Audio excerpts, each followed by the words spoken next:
aqui no programa. Eu assisti o canal Pretzel UFC no YouTube, a sua opinião em relação ao Botafogo. Eu vou falar bem a verdade pra você. Eu discordo em termos. Eu acho que o Botafogo ainda não é uma realidade. Ainda não é uma realidade. Mas parabenizo o trabalho realizado pelo Botafogo. Isso é uma gestão profissional. Por que eu digo isso? O Botafogo encaixou. O Botafogo encaixou. Ponto. O Botafogo venceu já Flamengo, o Botafogo venceu já Palmeiras, o Botafogo ele venceu muitos dos candidatos ao título. Só pra te ajudar, vamos lá. Não, tem vários. São Paulo, Corinthians e Palmeiras. Ganhou dos três grandes de São Paulo. Ganhou dos três. Ganhou do Fluminense e do Flamengo. Exatamente. Falta o Vasco, que é domingo que vem agora. Daqui 2 rodadas. Domingo que vem agora.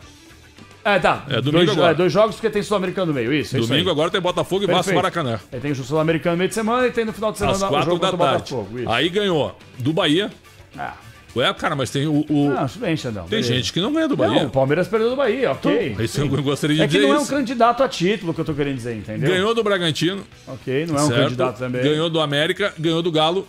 Ganhou do Galo, que é um candidato. Aqui estão as 10 vitórias. Sim. Perdeu pro Goiás e pro Atlético Paranaense. Exatamente. Ainda tem que enfrentar a dupla Grenal, tem que jogar contra o Cruzeiro, contra o Vasco. Isso. Certo? Não tem jogo fácil, né? Não tem.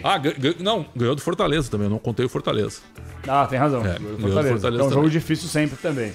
Por exemplo, o Botafogo tem que enfrentar o Coritiba. Então, mas hoje é gostosinho pegar o Curitiba hoje.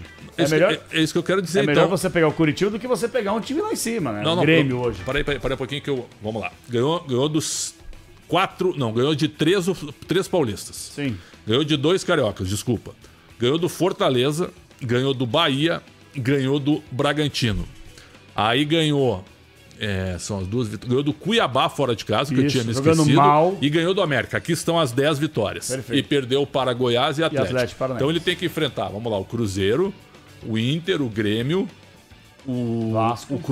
Já falei do Cruzeiro, o Coritiba, o Vasco. Faltam 2 adversários aqui. Me ajuda aí. É tanto time.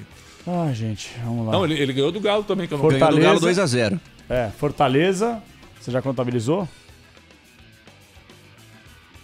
Olha, pega Cruzeiro, Curitiba, São Paulo, Internacional, Santos... Não, São Paulo ele foi na primeira rodada. Isso, então perfeito. Internacional, Cruzeiro, Curitiba, Bragantino... Eu troquei o Bragantino pelo Fortaleza. Isso, aí Santos, os próximos jogos que são contra Vasco da Gama e Grêmio. Olha aí, é uma tabela, tem que enfrentar o Santos ainda. O Santos com o Paulo Turra, eu espero que melhore um pouquinho. E já é logo depois, hein? Então, porque o Santos vai pegar Cuiabá fora... Vai pegar o Goiás 11 horas da manhã no final de semana. Aí depois pega o Botafogo na Vila. Depois o Fluminense no Rio de Janeiro. E antes tem o São Paulo. Então é assim, ó. Cuiabá fora. Aí depois tem Goiás em casa, 11 horas da manhã. Aí tem São Paulo fora, jogo no Morumbi. Aí depois Botafogo na Vila. E aí Fluminense do Rio de Janeiro. Essa é a sequência de 5 jogos do Santos. Treta, hein? Tô preocupado com o Santos. Eu também. Tô preocupado. Tomara... 45 pontos é o limite, depois o que vier é lucro, Isso. o que vier é vaga em Sul-Americana, Libertadores, não interessa. O que vier, tem que ficar na primeira divisão. O Santos não pode ser rebaixado. Não pode. Aquele negócio é incaível, time grande, isso não existe mais. Não existe faz tempo isso aí. O Vasco tá indo pro seu 5º rebaixamento. Exatamente. 5º. No intervalo de 2008 pra cá, em 15 anos, cara. É o maior rebaixado da história dos pontos corridos. Se ele for pro 5º, será um rebaixamento a cada 3 anos. Não, e sendo que um deles... O Vasco ficou 2 anos na Série B. Exatamente. Não subiu no ano seguinte. É verdade. Então olha só, cara. Não, Xandão, o que eu queria falar aqui em relação ao Botafogo é o seguinte. Eu aplaudo aqui o trabalho do Luiz Castro. Eu aplaudo o trabalho do John Textor. Eu acho que o John Textor ele foi extremamente profissional ao ponto de perceber que, de fato, o time não estava jogando nada no Campeonato Carioca. O Botafogo não jogou nada, gente. Foi um campeonato medíocre do Botafogo no estadual. Começou o Campeonato Brasileiro, virou a chave. Começou a Copa Sul-Americana, começou a voar. O que me chama a atenção eu não acho que o Botafogo tem um grande time, não acho. Não acho que tem um grande time. Encaixou. Taticamente falando, é um time de guerra, é um time que se entrega. De 2017. É mais ou menos isso. O Corinthians de 17. Mas pode ser boa. Tem um fazedor de gols, o Tiquinho Soares é o Jô. É isso. Certo? Tá. É isso. É que o Corinthians, naquela oportunidade, tinha Arana, tinha Pablo, Balbuena. Mas eram caras bem desconfiáveis. Ah, o Arana já tava jogando bola. Não, o Arana sim. O Arana tava jogando bola. Os dois laterais, ok, Fagner e Arana. Mas os dois zagueiros eram sempre um ponto de interrogação. O Balbuena jogou muito, cara. Pablo e Balbuena na zaga. Eles começaram a emendar no início do Brasileiro. Não fizeram um grande paulista. Não fizeram de fato, entendeu? Não fizeram. Mas o que eu acho? Eu acho que o Botafogo... É claro que eu fiz uma brincadeira recentemente, falando que o Botafogo não era aí um cavalo paraguaio, e sim um pônei paraguaio, porque se você perguntasse pro John Textor, qual posição você acredita que o Botafogo pega no Campeonato Brasileiro? Nunca que ele ia falar que liderança, nunca que ele diria campeão. O que me chama a atenção aqui, pra colocar um ponto final em relação ao que eu penso do Botafogo, é profissional, estrutura bacana, jogadores recebendo em dia, que é uma obrigação, mas muito clube não consegue, jogadores que se encaixaram no sistema tático de um bom treinador que vem mostrando seu potencial e sua qualidade, que é o Luiz Castro. Agora, é um time que se perdeu o seu treinador. E a chance é muito grande, pela última entrevista coletiva dele, que não garantiu permanência, que falou que ficou balançado com a proposta de fora, aí o Botafogo vai ladeira abaixo. Porque dificilmente eu acredito que um novo treinador possa dar continuidade a esse ótimo trabalho que o Luiz Castro faz. Tens toda a razão. Certo? O problema é mudar o técnico. Se o Botafogo perder o treinador, eu tô concordando contigo, viu? Aí a situação realmente ela pode se complicar. Então aí é isso, ela cara. pode se complicar. Nesse ponto eu tô concordando contigo. Mas mereceu a vitória ontem. Venceu, mereceu tranquilamente. Nós acabamos de citar as vitórias que o Botafogo conseguiu. É lógico. Olha aqui, ó, jogou melhor que o Fluminense. Foi 1-0 só, mas jogou melhor que o Fluminense. Perfeito. Eu comentei o jogo Botafogo e Flamengo aqui, que foi no início do campeonato. Foi um domingo que os paulistas todos jogaram no sábado. Eu lembro. Nós fizemos aqui Flamengo e Botafogo. Ganhou de 3-2 com consistência. Foi o jogo que foi um dos primeiros jogos que o São Paulo botou o Santos de zagueiro no meio do campo, certo? Lembra disso? Lembro, horroroso. Então, o Botafogo ganhou por 3-2 com um jogador a menos. Já tinha um jogador expulso. Foi o jogo, aliás, que a Edna não expulsou o Thiago Maia. Que deu uma entrada violenta no jogador do Botafogo. Já tinha amarelo, né? O Botafogo ganhou do São Paulo na primeira rodada. Não, desculpa, não tinha amarelo. Ele recebeu o cartão amarelo naquela jogada. Exatamente. O Botafogo ganhou do São Paulo na primeira rodada, sem problemas. E desculpa, é o lance que o Thiago Maia quebra a perna. O Thiago Maia chuta o jogador do Botafogo e ele quebra uma parte da perna. Vocês lembram desse lance? Não, mas não quebrou a perna, se machucou, né? Não, ele quebrou uma parte da perna. Ele tá jogando aí, cara. Não, irmão, pelo amor de Deus, só pegar aí o boletim. Ele teve uma pequena fratura na perna. Pode buscar aí, Bruninho. Essa pequena fratura, mas uma pequena fratura, ué, quebrou. Assim, ó, pegou o Corinthians, passou por cima 3-0. Nossa senhora. Lembra disso? Nossa, tá Ganhou louco. do Galo 2-0, amassando o Galo. Amassando. Então é o seguinte, ó, o Botafogo tá ganhando e tá ganhando seus jogos com consistência. E aí tem o porém. Quando joga mal, que jogou contra o Cuiabá, o que acontece? Ganha. Sabe? Isso é postura também de time que tá dando liga e dando sorte. Claro que é muito cedo ainda. Hoje muita gente me cornetou até nesse meu vídeo, meu caro Capelanes. Pô, mas é muito cedo, já tá dando o Botafogo como campeão. Não é isso que eu quero dizer. É que antes eu apontava o Botafogo como um integrante do G6. Ponto. Depois eu apontei o Botafogo como candidato ao título. Que aí tu pode colocar Flamengo, Palmeiras, Galo, né? Hoje o Grêmio é candidato ao título com o que tá jogando. Sim. O Grêmio do meio de campo pra frente é um time muito bem armado. Eu gosto do Grêmio. Time muito bem. E tem um matador, tem um jogador que resolve. O Soares é impressionante. Cara, eu gosto muito do ataque do Grêmio, Cristaldo, Vidia Sante, Bitelo, Soares. É um bom ataque. O Soares tá jogando sem um joelho, ele é melhor que todos os centroavantes do Brasil sem um joelho. Tranquilamente. Porque a maneira como ele joga é um negócio impressionante. É outro nível. É outro nível.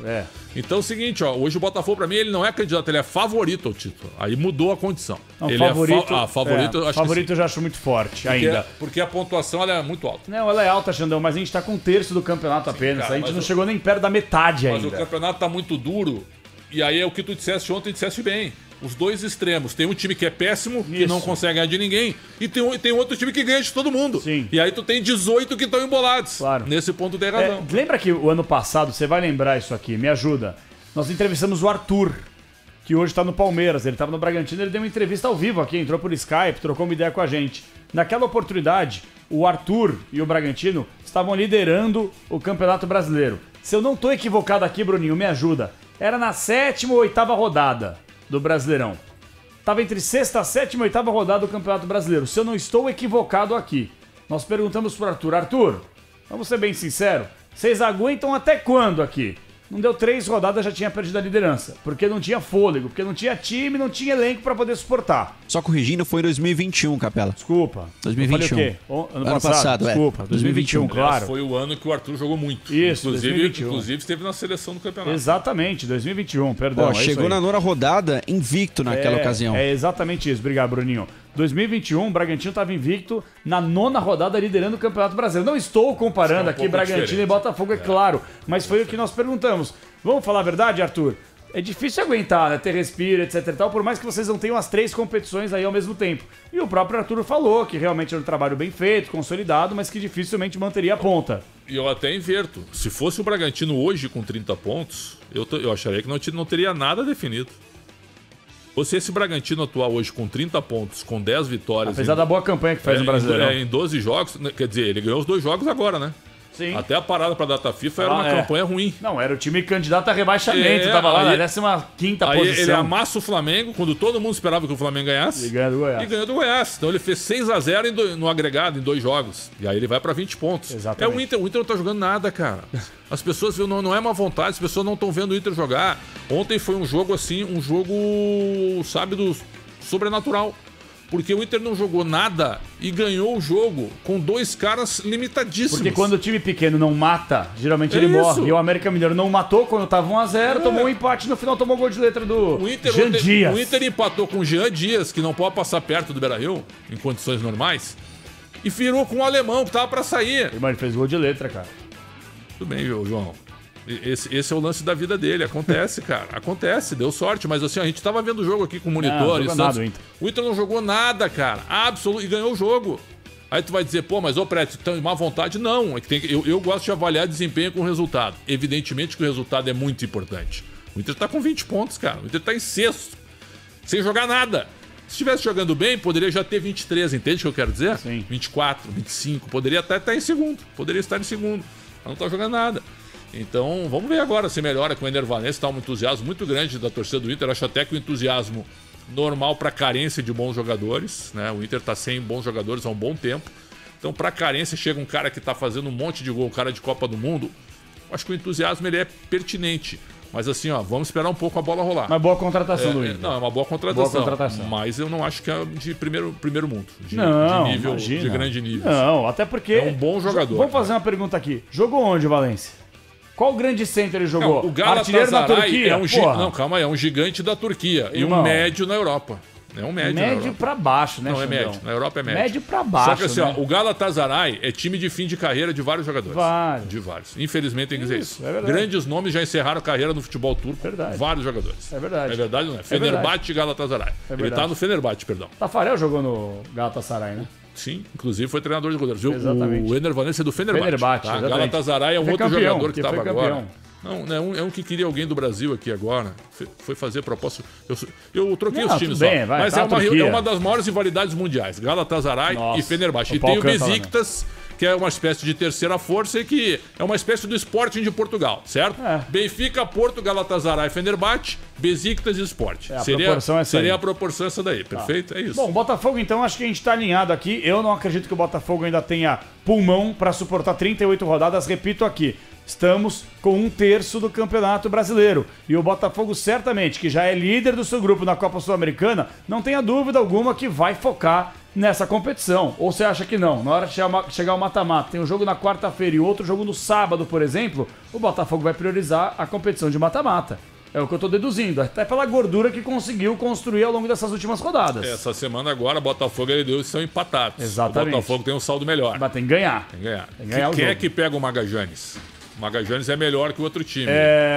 Puta, eu sei, eu falei hoje no programa. O Botafogo empatou com o Magajanes lá no... César Valeu. Isso, Valeu. Esse time é pior. O César Valeu do Peru é pior que o Magajanes. É pau a pau também. Quem é que pega o Magajanes, meu querido? É o Botafogo ou é a LDU, Bruno? O próximo jogo é Botafogo e Magajanes, nessa quinta-feira, às 9 horas da noite. Newton Santos, a LDU Isso. Recebe o Valeu ou vai ao Peru? Eu acho Vamos confirmar. que recebe, hein? Se eu não tô errado. O jogo é em Quito, LDU e César Valeu. Então a gente vai ficar acompanhando o saldo de gols.